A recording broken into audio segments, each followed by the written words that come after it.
Licenciada Ileana Toñola está encargada del área de nutrición del Ministerio de Salud Pública y también es coordinadora institucional del Hospital de Campaña. Y con ella vamos a hablar hoy de una campaña organizada del Ministerio de Salud Pública con mucho éxito. Tiene que ver con la campaña para vacunar a las personas con obesidad grado 2 y 3. Ileana, realmente ha sido un éxito. Estamos muy contentos, realmente muy satisfechas con cómo fue nuestra campaña de vacunación para personas con obesidad. Son un grupo de riesgo importante al que estábamos apuntando y esta primera etapa ha sido para nosotros un éxito. Nos resultó un aprendizaje también, por supuesto, porque fue la primera vez que participábamos desde la Dirección de Nutrición en el plan de vacunación de Corrientes y nos parecía importante, urgente. Celebro muchísimo la decisión tanto del gobernador como del ministro de avanzar con esta población y hemos vacunado más de 6.000 personas. Más de 6.000 personas. Preguntarte, Ileana, si era un poco lo que ustedes ya tenían previsto o el número fue superior a lo que ustedes habían ya tomado como nota antes de empezar la campaña. Sabíamos en realidad que tenemos una población adulta en Corrientes que en más del 60% tiene problemas de exceso de peso, ya sea por obesidad o por sobrepeso. Una pequeña porción de ese 60% es obesidad.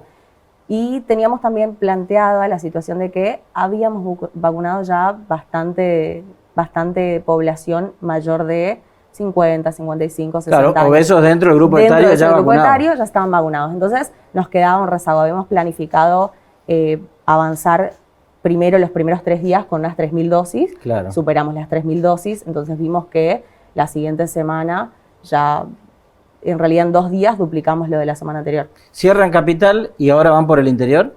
Sí, tenemos en realidad esperar ver cómo estamos de stock de vacunas, se analiza mucho. La verdad es que en Corrientes vacuna que llega, vacuna que se aplica, entonces en base al stock que vamos teniendo vamos a ir avanzando, pero sí, en el interior se vacunó incluso antes que en capital, claro. Algunas personas con obesidad, no en una campaña abierta, masiva y como fue acá en Corrientes, pero sí se fueron vacunando en campañas de vacunación de grupos de riesgo donde participaban no solo personas con obesidad, sino también insulinodependientes, inmunosuprimidos y personas mayores que no habían llegado con los turnos o que los habían perdido. Ileana, ¿cuál es la relación que tiene la obesidad y el COVID?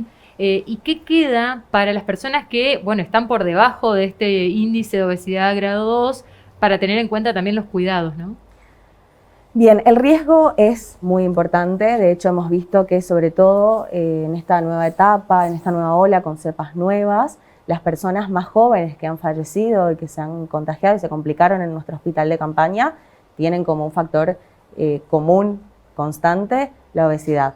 Y puntualmente la obesidad de grado 2 en adelante. No significa que personas con obesidad de grado 1 o con exceso de peso por sobrepeso no tengan que cuidarse. Si todavía no accediste a una vacuna y tenés exceso de peso, y más allá del marco del COVID, ¿no? Que yo vengo diciendo que nos dio la posibilidad de poner sobre la mesa y visibilizar muchísimo esta situación, pero que es algo que venimos hace varios años tratando de que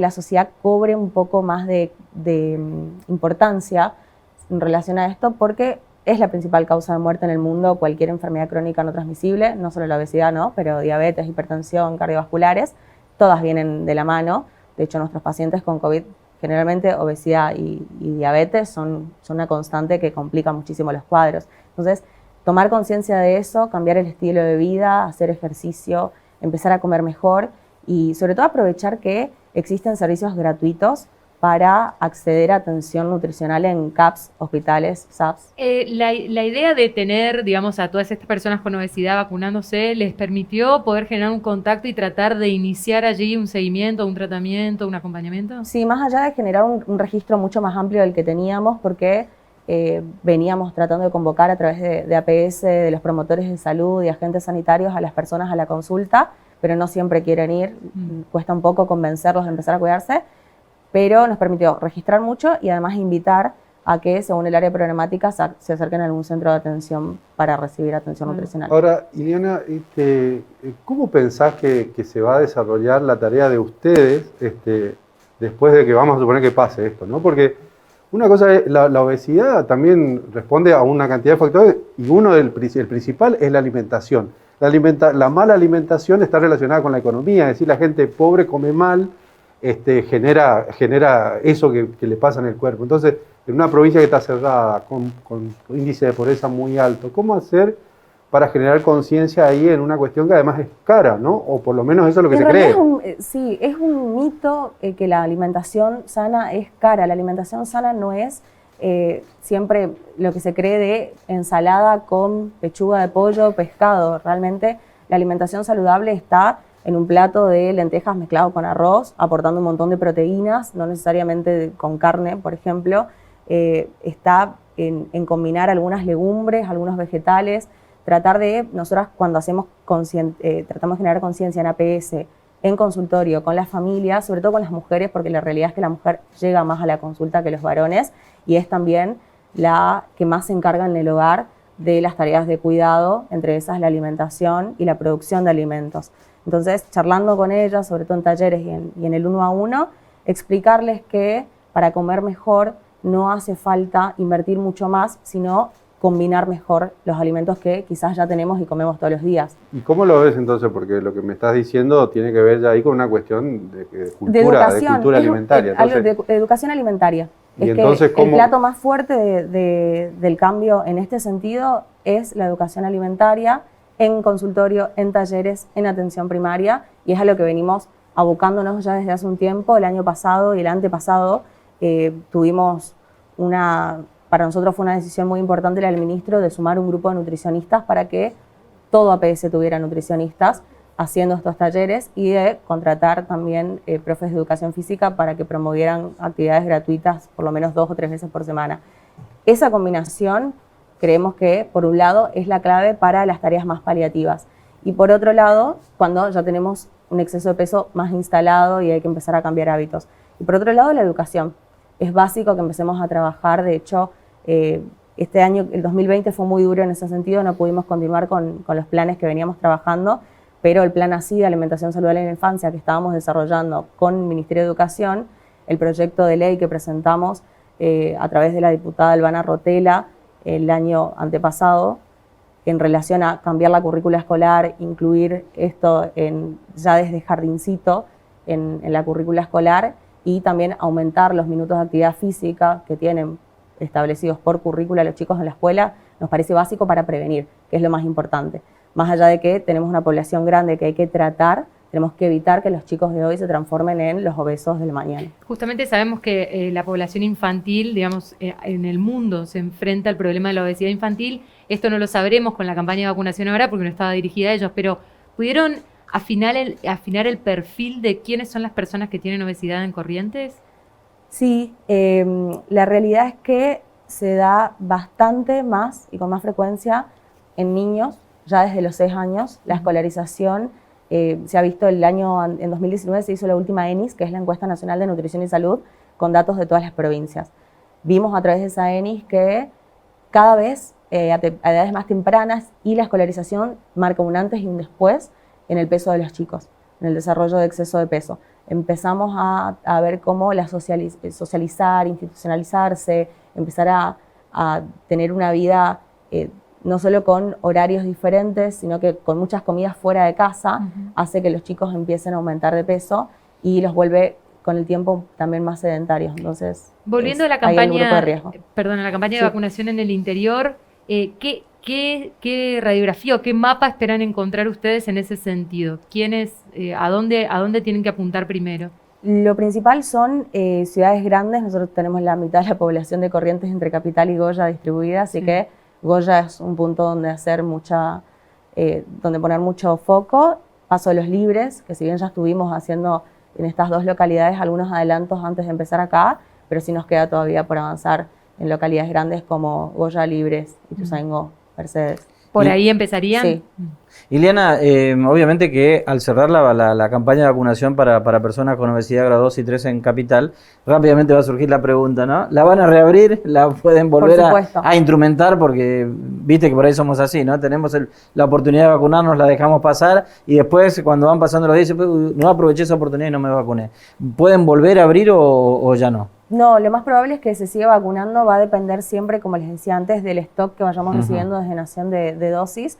Si bien venimos aplicando muchísimas vacunas en relación a las que recibimos, pero hace falta sí un stock más importante, sobre todo porque a esta primera tanda de un poco más de 6.000 dosis que se aplicaron, en un tiempo va a haber que hablar de segundas dosis, y si queda todavía población sin vacunarse y vemos que es necesario, volvemos a abrir. Hay otro dato que también es importante, que tiene que ver con la reducción en la franja etaria de vacunación, ¿no? Sí. Con lo cual ahí también hay varios sectores que ya van a estar incorporados. Sí, ¿no? sí, esta es la primera campaña que ha apuntado a sectores mucho más jóvenes. Claro. Por lo que les decíamos hoy, ¿no? Las decisiones que toma el comité de crisis siempre están en relación a lo que vemos que pasa en nuestro hospital de campaña, cómo se va moviendo el comportamiento del virus con nuestra población, y por otro lado, bueno, los recursos de los que disponemos. Entonces, en este juego hemos visto que sí era necesario avanzar sobre franjas más jóvenes, que son las que también se están empezando a complicar bastante en la internación por el exceso de peso. Ahora, Ileana, vos que estuviste desde el primer momento, ¿cómo estás viendo la evolución? ¿Cómo está hoy el hospital de campaña? Bien, la verdad es que viene siendo muy demandado cada vez más. Las imágenes hablan por sí solas, las varias fotos que ya tenemos acumuladas de ambulancias esperando en la emergencia o trayendo pacientes del interior, habla mucho de la situación epidemiológica de la provincia. Yo siempre destaco, y como vos decís, tuve la fortuna de estar desde el primer día ahí y ver cómo eso fue cambiando, la inversión que se hizo para transformar esa escuela en un hospital de campaña, el equipamiento que tenemos dentro de la internación, son fantásticos. Realmente han sido una decisión muy acertada del gobernador Valdés, pero no hay que olvidarse que el recurso humano es finito y que, al igual que muchos otros grupos de trabajadores indispensables, vienen trabajando desde hace más de un año sin descanso, sin días feriados, sin vacaciones, no hay día que se pare. Si bien Corrientes funcionó durante mucho tiempo, por ¿Notás suerte, ese cansancio, Ileana, en la etapa, sí, en los trabajadores? sí, hay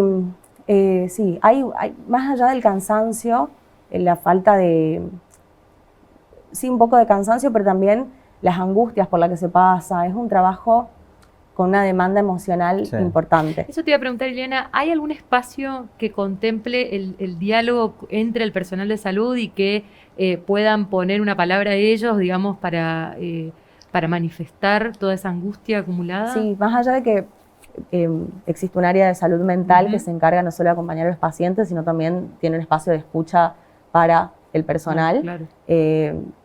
No siempre es tan fácil aceptarlo, usarlo, acceder a eso. Muchas veces nos pasa de tener que acompañar a una compañera, a un compañero de trabajo en un momento de bajón por alguna situación que ha pasado en la internación, por algún paciente que te tocó más de cerca que otro, porque te tocó un familiar, o por muchas cosas, ¿no? Pero sí tener eso presente, hay que realmente destacarlo. Yo estoy muy, muy orgullosa del trabajo que viene haciendo nuestro equipo de salud en el hospital de campaña. Muy, muy orgullosa de ellos, de cómo vienen afrontando esto y de cómo la vienen peleando hace ya más de un año y con 2 olas de contagios importantes encima. Ileana, preguntarte, ¿no? Se tiene que ver un poco ya con lo personal, ¿no? Porque estás hablando obviamente de tu rol que tenés allí, de tus funciones en el hospital de campaña. Sos muy joven, digo, ¿en qué cambió tu vida el estar en el hospital de campaña y de convivir diariamente con la vida y con la muerte ahí, ¿no? Y la pandemia en sí ha sido un golpe duro de realidad y te hace replantearte un montón de cosas. Sí, me estoy replanteando desde que todo esto empezó qué cosas son importantes realmente en la vida, a qué le dedico mi tiempo, en qué lo invierto, elijo con mucho más cuidado qué cosas merecen mucha más energía y atención. También es cierto que este rol que me tocó, y estoy muy agradecida por la confianza que han depositado en mí para esto, siendo muy joven. Me insume mucho tiempo, pero es algo que amo, no podría estar haciendo otra cosa. Pero hay un cambio en vos, ¿no? Pero hay un cambio, sí, te transforma. Yo creo que a todos los que hayamos pasado por esta pandemia como trabajadores de este lado de la salud o desde algún otro ámbito del trabajo esencial frente a la pandemia, nos ha cambiado. Lo hablamos siempre con compañeras de trabajo, sobre todo, que a esta altura ya somos amigas, de cómo nos ha cambiado la vida y de cómo vemos de otra manera cómo decidimos de otra manera en qué invertir nuestro tiempo. Como que nada va a ser igual, ¿no? Nada va a ser igual, definitivamente. Ileana, muchísimas gracias. Gracias a ustedes. Ileana Toñola, coordinadora institucional del Hospital de Campaña, licenciada en nutrición, está encargada del área de nutrición del Ministerio de Salud Pública. Con ella Hablamos de la campaña para vacunar contra el COVID a las personas con obesidad grado 2 y grado 3, pero también de nuestra realidad que tenemos todos los días en el hospital de campaña.